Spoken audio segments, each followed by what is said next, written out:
Nuwun kawula nuwun kanthi mboten ngirangi pakurmatan katetepake sagung para rawuh kepareng kula ngaturaken assalamualaikum warahmatullahi wabarakatuh. Kasugengan saha sihwilasaning Gusti mugi tansah kajiwa kasarira wonten panjenengan sedaya dalasan kula.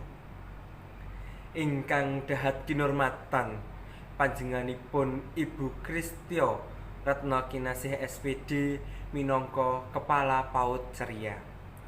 Para bapak saha ibu guru lan karyawan PAUD Ceria ingkang kula hormati. Para bapak ibu wali murid ingkang kula hormati. Saha adik-adik peserta didik PAUD Ceria ingkang kula tresnani. Minangka purwakaning atur sumangga tansah kula dherekaken ngunjukaken puja pangalembana syukur wonten ngarsa dalem Gusti ingkang murbeng dumadi awet karna sih rahmah saha barokahipun kula saha panjenengan saged pepanggihan wonten ing kalodhangan menika kanthi wilujeng nir ing sambikala. Sholawat saha salam konjuk wonten ngarsanipun Kanjeng Nabi Agung Muhammad sallallahu alaihi wasallam, sak garwa, putra, sahabat, sumambrah para pendherekipun ingkang tansah kaantu-antu syafaatipun benjing wonten ing yaumul kiamah.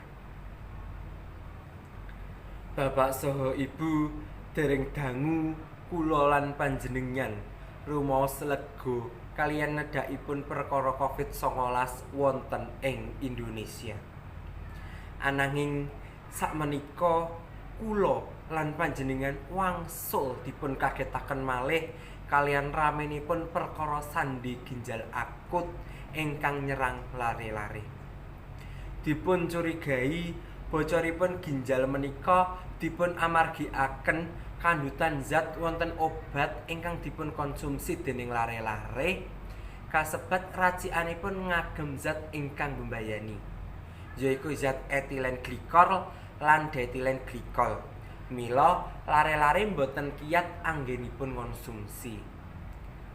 Bapak saha Ibu sami babagan kados menika ingkang damel kula lan panjenengan kuatos amargi kasunyatanipun perkara sakit kebocoran ginjal menika asalipun saking obat ingkang dipun paringi dening dokter griya sakit.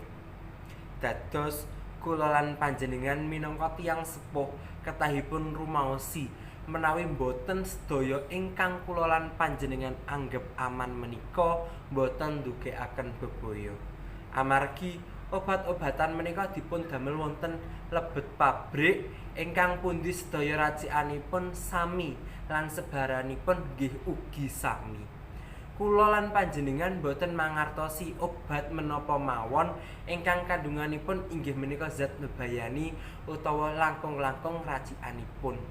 Pramila sumangga kula lan panjenengan ngandharaken malih babagan warisan leluhur ingkang gayut kaliyan urip ingkang sehat. Wonten pundi bilih lare-lare sakit kula lan panjenengan obati kaliyan cara tradisional.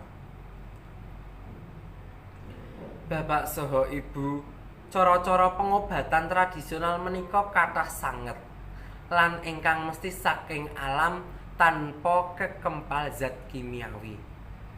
Cara ingkang salah sawijine inggih menika ndamel susu kunir, Bapak saha Ibu. Susu lan kunir ugi kepareng biyantu nedhakaken benteripun lare.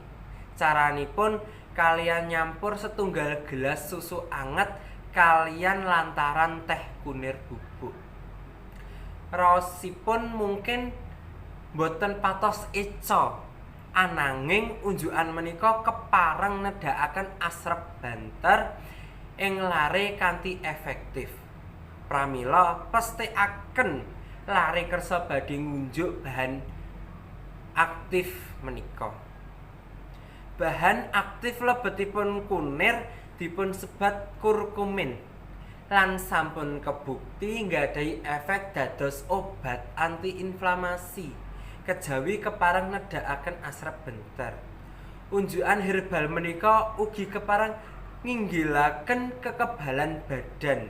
Dados Bapak Ibu sakmenika tuladanipun cara tradisional ingkang alami lan saged kula lan panjenengan damel kagem pengobatan lare ingkang sae lan efektif boten ngagem zat kimia.